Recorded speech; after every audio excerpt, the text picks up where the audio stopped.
हाँ, अब देखो अरे ऑफ ऑब्जेक्ट्स मैंने तेरे को बता दिया था, एक बार 5 मिनट लगा के रिवाइज करा देती हूँ। जैसे आपने इंट ए 10 लेते थे आप अरे, ठीक है, वैसे तो आपने एक भी प्रोग्राम कभी बना के नहीं देखा, चलो पर एनी हाउ मैं बता देती हूँ।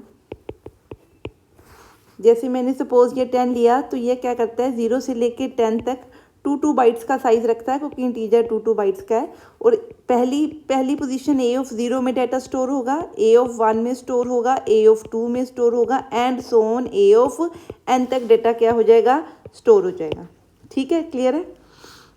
अब देखो आप अरे ऑफ जब ऑब्जेक्ट्स बनाओगे तो आपके पास कोई क्लास होगी, जैसे आपके पास सपोज ये कोई क्लास है, ठीक है, ये क्लास आपने ली, इसमें डाटा लिया, सपोज आई मैंने एक इसमें प्राइवेट वेरिएबल ले लिया। दो आपने इसमें बच्चे फंक्शन बनाए हैं, एक बनाया है सेट आई। सेट आई का मतलब कि आई की वैल्यू जैसे आप प्रिंट कराते हो, या सपोज गेट जिसको आप बोलते हो, इसी तरह सेट मतलब इनपुट करना वैल्यू, और गेट मतलब रिटर्न करना या रिट्रीव करना। ठीक है, क्लियर।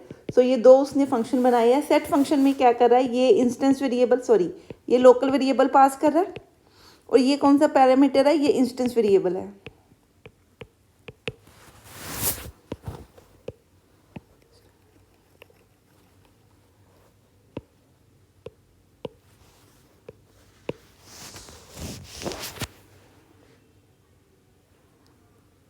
अब आप क्या करो, ये एक आपने सी क्लास है, इसमें ये सेट फंक्शन लिया, एक गेट फंक्शन लिया।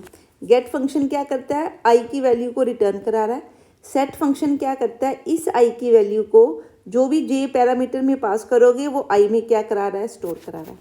अब मेन में आपने क्या किया, C1 टाइप के 3 अरे लिया है ना, तो इसका मतलब 3 ऑब्जेक्ट आपने क्रिएट किए।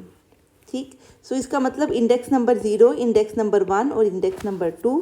तो 3 बच्चे ऑब्जेक्ट क्रिएट हुए, एक बना OBJ0, एक बना OB1 और एक बना OB2। ठीक है, अब इसको मेमोरी क्या से मिलेगी, ये ऑब्जेक्ट किस टाइप का है, इस क्लास टाइप का है। ठीक है, तो फंक्शंस जो हैं इन तीनों के लिए फंक्शन एक जगह पर डिक्लेयर होंगे। ठीक है, पर जो ऑब्जेक्ट हैं उसमें जो डेटा है उनका अपना अपना होगा, हर ऑब्जेक्ट का अपना क्या होगा, एक आई। ठीक है, इस आई को हम बोलते हैं इंस्टेंस वेरिएबल। अब इसने क्या किया, जब भी आप अरे में डाटा स्टोर करते हो तो जनरली लूप के थ्रू करते हैं। ठीक है, तो अब हमने क्या करना है, OB0 के लिए, OB1 के लिए, OB2 के लिए, सबके लिए गेट फंक्शन भी चलाना है और सेट फंक्शन भी चलाना है। ठीक है, ये सेट आई भी चलाना है और गेट आई भी चलाना है। ठीक है, ये क्या कर रहा है, रैंडमली कुछ भी डाटा गेट आई या सेट आई में क्या कर रहा है, पास कर रहा है। आप चाहो तो डाटा को क्या करा सकते हो, देखो मेन के अंदर वो क्या कर रहा है, 3 ऑब्जेक्ट क्रिएट कर रहा है। अब लूप लगा रहा है 0 से लेके c तक, मतलब 0 के लिए लूप चलेगी, आई 0 चलेगा, फिर 1 चलेगा, फिर 2 चलेगा। आई 0 का मतलब आप क्या कर रहे हो, ऑब्जेक्ट ऑफ आई ऐसे लिखना है, ऑब्जेक्ट, उसके बाद अरे का सबस्क्रिप्ट, फिर उसका इंडेक्स पोजीशन, कि ये ऑब्जेक्ट नंबर 0। इस ऑब्जेक्ट नंबर 0 के लिए हम कौन सा फंक्शन चला रहे हैं, सेट अंडरस्कोर आई। ठीक है, सेट अंडरस्कोर आई में ये पैरामीटर पास किया, ये आपका बेटे क्या है, formal parameter, sorry actual parameter, और जे जिसके अंदर ये डाटा स्टोर होगा वो क्या है, आपका फॉर्मल पैरामीटर। ठीक है, ये हमने फंक्शंस में लास्ट ईयर किया था, अगर कुछ पढ़ा होगा तो। ठीक है जी, क्लियर है। सो ये हो क्या रहा है, ये i+1 जो भी i की वैल्यू थी, i की वैल्यू 1 है, तो यहाँ पे i+1 किया तो 0 + 1 1 हो गया। आप चाहो तो इसकी जगह पे इस लूप में एक यहाँ पे सीन लगा के कोई वेरिएबल एंटर करा लो, सीन x करा लो, बाहर एक x ले लो, और ठीक है, क्लियर है।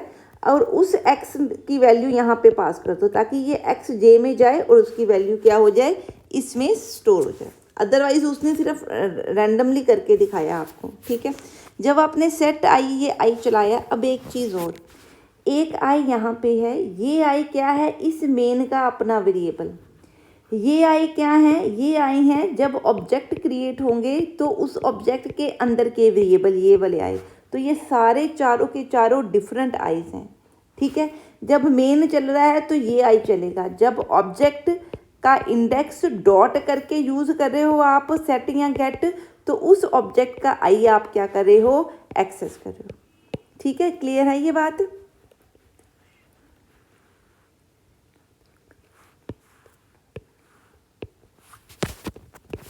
ठीक है, आपने सेट किया इसकी बात। अब ये सेट आप यहाँ पे क्या कर दिया आपने, ये वैल्यू इसको दे दी, जे ने क्या दिया वैल्यू ये आई को, ये यहाँ पे आई जो एक्सेस हो रहा है वो किसका आई है, ऑब्जेक्ट वेरिएबल का। ठीक है, कौन सा ऑब्जेक्ट, जिसके लिए सेट टाइप फंक्शन चला है, किसके लिए चला है, ऑब्जेक्ट 0 के लिए। तो ये जो आई है ये वाला सेट होगा और आई की वैल्यू i+1 मतलब ये वाला आई क्या हुआ +1, 1+1, 0+1, 1, ये 1 इस 1 में जाके क्या हो गया स्टोर। अब लूप चली i = 1 के लिए, तो आप देखो ये कोड दोबारा चलाया तो क्या लिखा, a ऑफ i मीन्स 1। अब यहाँ पे जो ये i है ये वाला i, ये वाला i, ये सारे सेम है। ठीक है, डॉट सेट i, इसमें i+1 भेजा तो i की वैल्यू 1 थी, 1+1 किया तो यहाँ से आपने 2 भेजा, ये 2 इस फॉर्मल पैरामीटर में पास हुआ, सेट फंक्शन यहाँ बना हुआ है। ये फंक्शन क्या कर रहा है, आई के अंदर वैल्यू। अब ये जो जब आप फंक्शन क्लास का कॉल कर रहे हो मेंबर, तो ये आई किसका, इस क्लास का, क्लास मतलब इस ऑब्जेक्ट के लिए, इस ऑब्जेक्ट का आई, वो कौन सा ये, इसमें आप क्या डाल रहे हो 2। ठीक है, इसी तरह आई जब 2 के लिए चला तो ऑब्जेक्ट ऑफ 2 आपने चलाया, डॉट सेट आई किया। ठीक है, और उसमें i+1 किया, ये 2 था, 2+1 क्या भेजा 3 किसको गया बच्चे, जे को, जे ने ये वैल्यू i में डाल दी। ये कौन सा i है, ऑब्जेक्ट वाला i। सो ऑब्जेक्ट वाला i कौन सा, जिसने फंक्शन को इन्वोक किया, ऑब्जेक्ट 2 का i, यहाँ पे क्या चला गया 3। ठीक है, अब इसका मतलब लूप के थ्रू आप हर ऑब्जेक्ट के लिए, हर ऑब्जेक्ट इंडेक्स के लिए क्या कर सकते हो, सेम फंक्शन चला सकते हो बार बार। इसी तरह अब आप उसकी वैल्यू रिटर्न कराने के लिए क्या करा रहे हो, गेट फंक्शन चला रहे हो।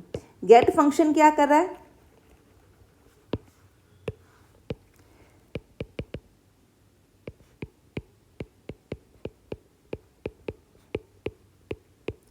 गेट फंक्शन क्या कर रहा है, ऑब्जेक्ट ऑफ आई मतलब ऑब्जेक्ट ऑफ 0, आई की वैल्यू पहले ये लूप चली यहाँ, अब ये कौन से आई हैं, ये मेन के आए हैं, लोकल ये वाले आए। ठीक है, 0 के लिए चलेगी लूप, 1 के लिए चलेगी, 2 के लिए चलेगी। जब 1 के लिए चलाई आपने, 0 के लिए चलाई तो ये फंक्शन चला, ये फंक्शन क्या कहता है, object of I means 0 dot gate I function, ये कॉल किया। गेट आई फंक्शन ये है, ये कॉल हुआ तो रिटर्न आई हुआ, ये रिटर्न किसका आई है, इस ऑब्जेक्ट 0 का आई, मतलब ये वाला आई। जब ये रिटर्न हुआ तो कहाँ रिटर्न हुआ, जहाँ इसको कॉल किया गया, तो यहाँ क्या रिटर्न हुआ 1। तो सी आउट में जब 1 रिटर्न हुआ तो सी आउट ने वैल्यू क्या प्रिंट करा दी 1। अब लूप क्या चली, i = 1 के लिए, फिर लूप के अंदर गए हम, अब i की 1 के लिए फिर क्या फंक्शन चला,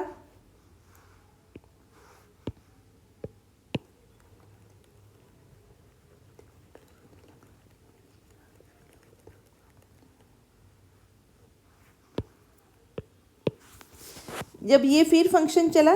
ठीक है, आई की वैल्यू 1 के लिए हमने यहाँ पे इस गेट फंक्शन को कॉल किया, रिटर्न क्या कर रहा है आई, ये कौन सा आई है जिसके लिए कॉल किया गया, object of I means object of 1 dot gate, object 1 का आई कितना है 2, तो ये क्या रिटर्न कर रहा है, ये वाला 2 रिटर्न कर रहा है। कहाँ, जहाँ फंक्शन को कॉल किया गया था यहाँ पे, तो सी आउट में अगली बार 2 रिटर्न हुआ तो प्रिंट क्या होगा 2।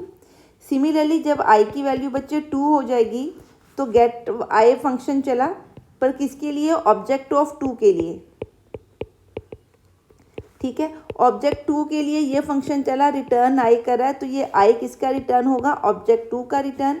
कहाँ, जहाँ उसको कॉल किया गया है, तो यहाँ वैल्यू 3 हुई, यहाँ पे वो वैल्यू क्या कर देगा, प्रिंट कर देगा। ठीक है, बात समझ में आई। अगर आप इसमें कंस्ट्रक्टर कॉल कर रहे हो, जैसे पिछले प्रोग्राम में वो क्या कर रहा था, वो कंस्ट्रक्टर नहीं कॉल कर रहा था, वो क्या कर रहा था, वैल्यू देने के लिए सेट टाइप फंक्शन के थ्रू इस आई की वैल्यू इनिशियलाइज कर रहा था। ठीक है, तो अगर मैं कंस्ट्रक्टर यूज़ करूँगी तो कंस्ट्रक्टर के थ्रू वैल्यू इनिशियलाइज हो जाएगी, तो मेरे को फंक्शन कॉल करने की ज़रूरत नहीं है, इसलिए जे यहाँ लिखा और ये जे आई के अंदर क्या कर रही हूँ, इस आई में पास कर रही हूँ। जो भी ऑब्जेक्ट क्रिएट करूँगी ये उसके लिए फंक्शन चलेगा।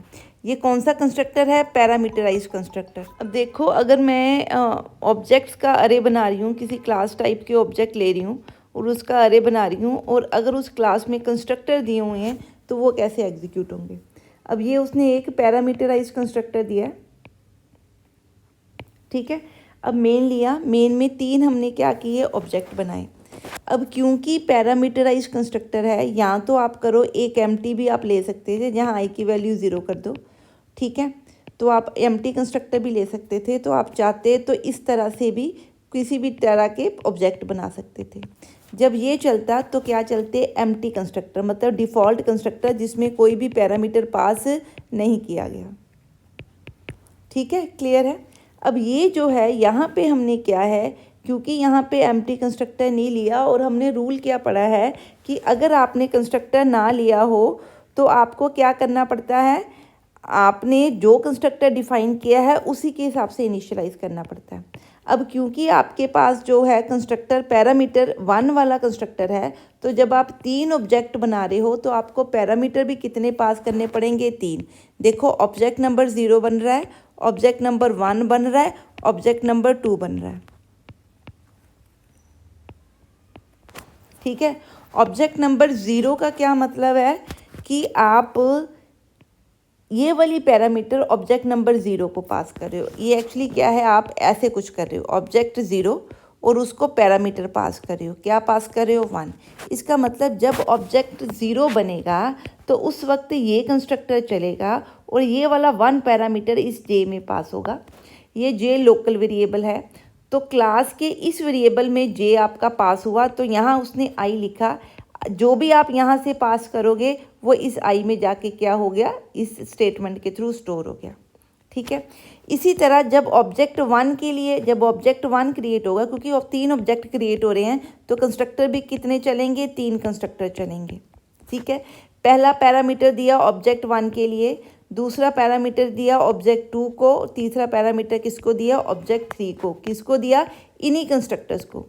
ठीक है, तो पहला चलेगा ऑब्जेक्ट 1 के लिए पैरामीटर गया 1, ऑब्जेक्ट 0 के लिए पैरामीटर गया 1, ऑब्जेक्ट 1 के लिए पैरामीटर दिया 2, ऑब्जेक्ट 3 के लिए, ऑब्जेक्ट 2 के लिए पैरामीटर दिया 3। तो ये यही फंक्शन चलेगा, पर इन तीनों के लिए कंस्ट्रक्टर चला और इन तीनों में वैल्यूज़ क्या होगी, डिफरेंट आई में वैल्यूज़ असाइन होगी। ठीक है, सो जो हमने फॉर लूप में सेट में किया आप पैरामीटर लगा के भी कर सकते हो। ये देने का उसका पर्पस क्या है कि अगर आपने अरे में 10 ऑब्जेक्ट लिए हैं तो कंस्ट्रक्टर कितनी टाइम्स चलेगा, 10 टाइम्स चलेगा। कौन सा कंस्ट्रक्टर, जो आपने बनाया, यहाँ पे आपने सिंगल पैरामीटर कंस्ट्रक्टर बनाया, ठीक है, तो ये आपका एग्जीक्यूट होगा। ठीक है जी, क्लियर है। अब नेक्स्ट देखिए,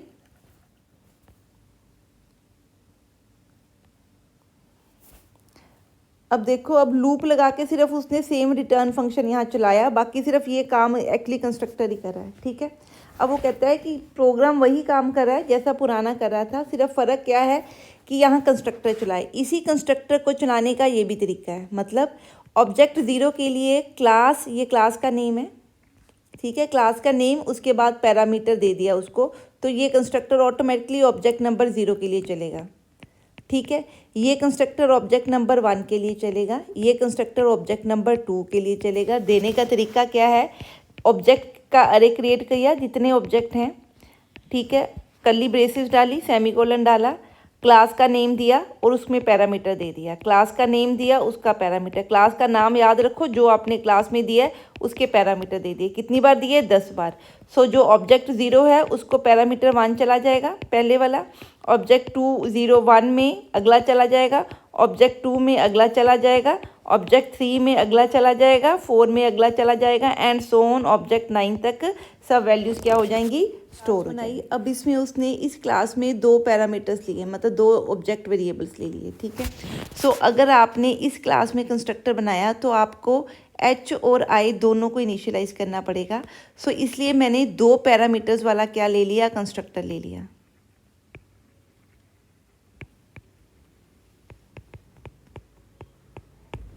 ठीक है, क्लियर है।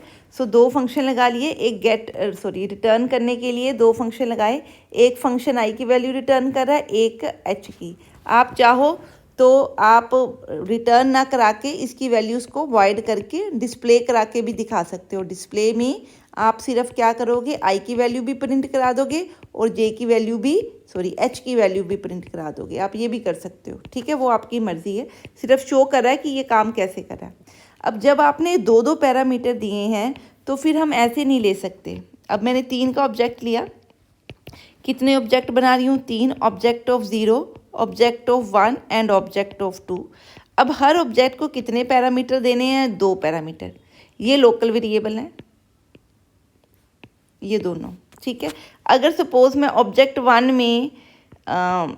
वन में 2,3 देना चाहती हूँ इस तरह से, तो ये देने का तरीका क्या होगा, देखो कर्ली ब्रेसेस देंगे। इस ऑब्जेक्ट नंबर 0 को 2 पैरामीटर देने हैं तो उसकी अपनी कर्ली ब्रेसेस शुरू होंगी। यहाँ क्या करोगे आप, क्लास का नाम लिखोगे और उसमें 2 पैरामीटर दे दोगे। ये वैल्यू किसको जाएगी, ऑब्जेक्ट 0 नाम का जब कंस्ट्रक्टर चलेगा तो उसके लिए जाएगी। फिर आपने क्लास का नाम लिखा, ये क्लास का नाम, उसमें पैरामीटर दे दिए। कंस्ट्रक्टर जो है हमेशा क्लास के नेम से चलता है, ठीक है, क्लास का नेम और ये पैरामीटर, ये एक्चुअली यही है ना, यही कंस्ट्रक्टर है, ये कॉल किया आपने, कॉमा कंस्ट्रक्टर, फिर कोई वैल्यू दे दी, ठीक है, ये सेमीकोलन लगा के, ये सेमीकोलन, ये ऑब्जेक्ट 0 को वैल्यू गई, ये ऑब्जेक्ट 1 को वैल्यू गई और ये ऑब्जेक्ट 2 को वैल्यू गई, ठीक है, क्लियर है। सो इस तरह से आप पैरामीटराइज कंस्ट्रक्टर को पास कर सकते हो, और कितनी बार कंस्ट्रक्टर चलेगा, जितने ऑब्जेक्ट क्रिएट करोगे उतने कंस्ट्रक्टर चलेंगे। करते हैं पॉइंटर टू ऑब्जेक्ट्स की। जैसे आपने अरे लिया वैसे ही हम क्या रख सकते हैं, सपोज आपने क्या किया, एक क्लास ली, क्लास में वेरिएबल लिया, ऑब्जेक्ट की कंस्ट्रक्टर लिया, एक प्रिंट या रिटर्न करने के लिए ऑब्जेक्ट में से वैल्यू ले लिया। अब आपने क्या किया, एक ये ऑब्जेक्ट, सिंगल ऑब्जेक्ट क्रिएट किया, ये वैल्यू एज ए पैरामीटर यहाँ पास की, तो जो ऑब्जेक्ट क्रिएट होगा उसका ये जो इंस्टेंस वेरिएबल आई है, इसमें क्या है 88 पहले जे में गया, जे से किस में गया, आई में, यहाँ आई स्टोर हो गया। अब आपने क्या लिया, स्टार पी।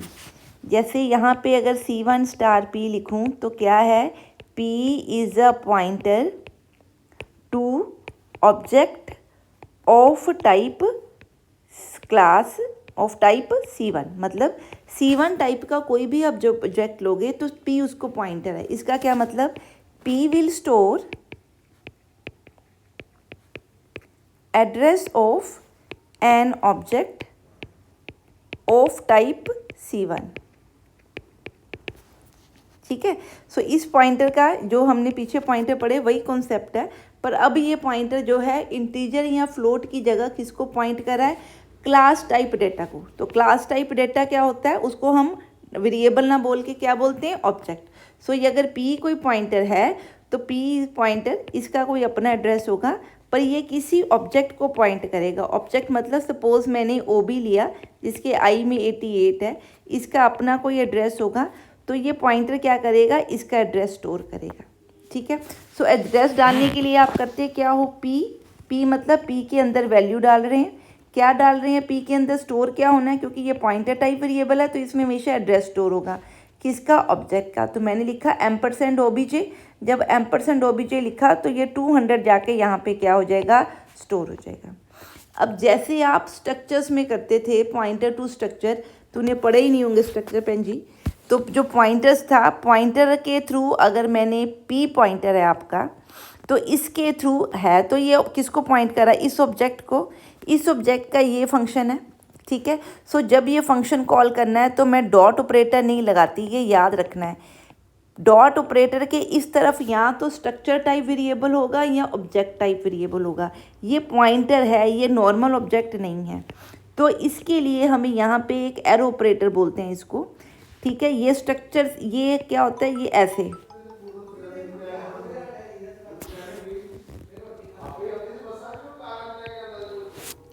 अब ये P आपके पास पॉइंटर है, इसमें ये इसका एड्रेस है ऑब्जेक्ट का।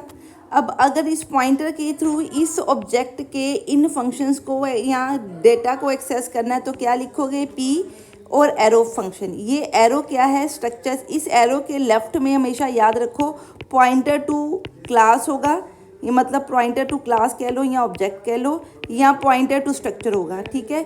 इसके अलावा कभी भी यहाँ पे कुछ यूज़ नहीं होगा, ये याद रखना है। एरो के इस तरफ हमेशा क्या होगा, पॉइंटर वेरिएबल, और अगर डॉट लगा रहे हो तो इस तरफ यहाँ ऑब्जेक्ट होगा या स्ट्रक्चर वेरिएबल होगा।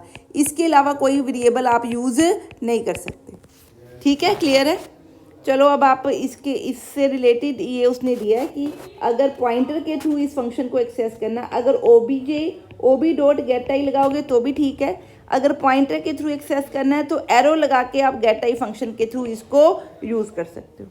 ठीक है, यही उसने यहाँ पे दिया है। अब यहाँ पे उसने क्या किया, अब एक उसने क्लास बनाई, अब उसने एक अरे बना लिया ऑब्जेक्ट्स का।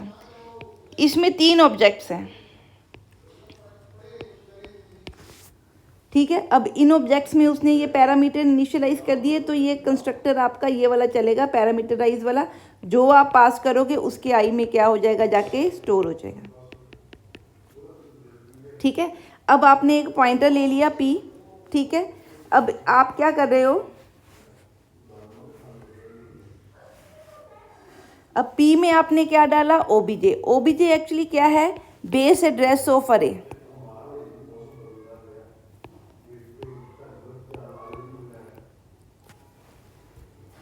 ठीक है, अब b में क्या है, बेस एड्रेस ऑफ अरे। अब आप इसके थ्रू जब डाटा एक्सेस करना चाहते हो, p डॉट ऑब्जेक्ट, यहाँ पे p में एक्चुअली क्या है, address, base address. Base address मतलब ये 0 वाला एड्रेस, पहला एड्रेस। ठीक है, सपोज मान ले ये 100 एड्रेस है, तो इस वक्त p में क्या है, 100। p का अपना एड्रेस है 200 और इसमें स्टोर्ड वैल्यू क्या है, 200। ठीक, अब जब आपने p एरो लगा के गेट आई लगाया, तो ये गेट आई फंक्शन किसके लिए चलेगा, इस ऑब्जेक्ट के लिए। ठीक है, गेट आई फंक्शन कर क्या रहा है, रिटर्न कर रहा है आई। तो किसका आई रिटर्न हुआ, इसका आई। तो यहाँ पे आई की वैल्यू 1 प्रिंट हो जाएगी। ठीक है, उसके बाद बच्चे आप p को प्लस प्लस कर रहे हो। p को प्लस प्लस करने का मतलब जिस भी एड्रेस को ये पॉइंट कर रहा है उसमें एड्रेस में ऐड कर देना। एड्रेस हमेशा क्या मैंने बताया था, अनसाइंड इंटीजर होता है, तो ये 4 बाइट से जंप होगा। अगर ये 100 है तो ये एड्रेस क्या होगा, 104। ठीक है, तो ये ऑटोमेटिकली क्या है, क्लास का जितना भी साइज होगा उसके हिसाब से जंप कर देगा। और जब p प्लस प्लस करोगे तो ऑटोमेटिकली p कहाँ पे आ जाएगा, इस पॉइंटर के ऊपर आ जाएगा। ठीक है, p जब इस पॉइंटर पे आ गया और जब आपने अब p डॉट गेट चलाया तो क्या करेगा, इस ऑब्जेक्ट को पॉइंट। कहने का मतलब कि p पहली बार यहाँ था, जब p प्लस प्लस किया तो p इस एरिया को पॉइंट कर रहा है, मतलब यहाँ पे जो भी इसका एड्रेस होगा। जब वो दोबारा p को प्लस प्लस किया तो इस ऑब्जेक्ट को वो क्या कर रहा है, पॉइंट कर रहा है। कैसे, इस कोड के थ्रू, ये जो आपने p प्लस प्लस लिखा है। ठीक है, तो p प्लस प्लस से आप अरे से एक जगह से दूसरी जगह पे पॉइंटर को चेंज कर रहे हो। पॉइंटर का एड्रेस क्या कर रहे हो, चेंज। पहले 100 था, फिर सपोज मान लो 104 है, फिर 108 है, एंड सो। ठीक है, सो इस तरह से आप इसके ऊपर काम कर सकते हो।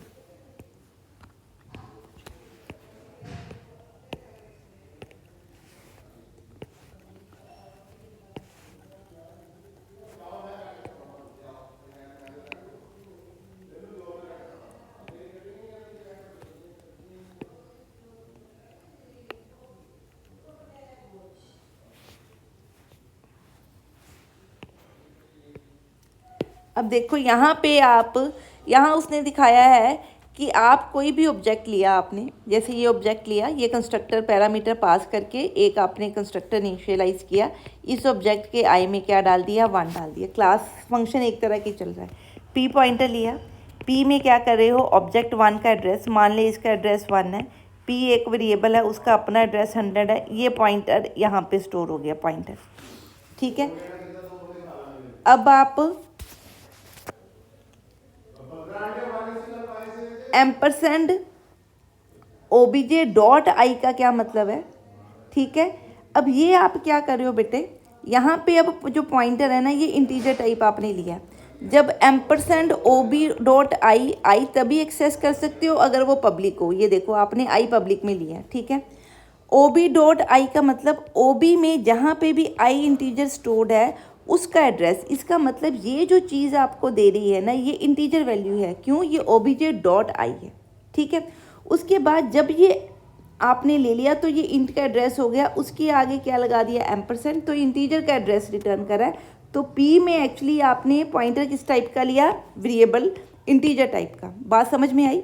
देखो क्या कह रहा है, एक जगह पे आप पहले क्या ले रहे थे, C1 टाइप का पॉइंटर, तो आप क्या कर रहे थे, P में ऑब्जेक्ट सीधा स्टोर कर रहे थे, पूरा का पूरा ऑब्जेक्ट। अब आप क्या कर रहे हो, P एक इंटीजर टाइप पॉइंटर ले रहे हो, तो ये इंटीजर स्टोर करेगा। मैं चाहती हूँ इस ऑब्जेक्ट का जो आई इंटीजर है उसका एड्रेस उठाऊँ, तो मैं एक्चुअली क्या दूँ, वैसे आपको ब्रैकेट देनी चाहिए, क्या लिखना चाहिए, OB डॉट आई, ताकि इंटीजर वैल्यू एक्सेस हो। उसके आगे एम्परसेंड, मतलब जो भी ओबीजे है उसमें जो भी आए या कुछ और भी वेरिएबल पड़े हो सकते हैं, तो जो भी इसका एड्रेस है वो एड्रेस आप पी में स्टोर करना चाहते हो। तो ये एड्रेस इंटीजर टाइप का एड्रेस है, इसलिए पी आपने किस तरह का पॉइंटर लिया, इंटीजर टाइप का पॉइंटर। ठीक है, जब स्टार प्रिंट करोगे स्टार पी, हम क्या कहते हैं, स्टार क्या होता है, वैल्यू एट एड्रेस। ठीक है, उसके बाद क्या लिखना है, P. So value eight address P, मतलब पी में जो एड्रेस है। ठीक है, पी में क्या वैल्यू है, 100। सपोज मान ली ये 100 है, तो हम क्या प्रिंट कर रहे हैं, वैल्यू एट एड्रेस 100। अब 100 एड्रेस पे जो भी इसके अंदर वैल्यू है, मान ले 5 है, तो ये 5 ये क्या कर देगा, प्रिंट कर देगा। ठीक है, क्लियर है। अब ये टाइप चेकिंग बाद में करेंगे और दिस पॉइंटर।